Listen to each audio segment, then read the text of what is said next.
बघा टीईटीच्या परीक्षेमध्ये हमखास प्रश्न असतो तो पत्रलेखनावरती, मायनावरती. मग तो मायना कशा प्रकारे लक्षात ठेवायचा त्याच्यावरती बघा. आई वडिलांना लिहित असताना पत्र बघा तीर्थरूप लिहायचं आहे.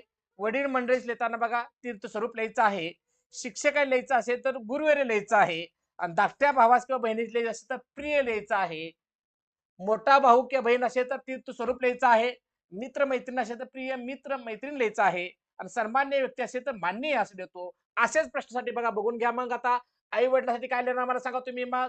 तीर्थरूप. वडीलधारी मंडळीस काय लिहिणार? तीर्थस्वरूप लिहिणार. शाळेच्या संमेलनासाठी लेखकाला पाहुणे म्हणून बोलवायचं असेल तर तुम्ही कोणतं पत्र लिहिणार? निमंत्रण पत्र लिहिणार. आणि अनियमित पाणी पुरवठा महानगरपालिकेला पत्रासाठी कोणता महिना लिहिणार तुम्ही? कोणत्या प्रकारचं पत्र असतं?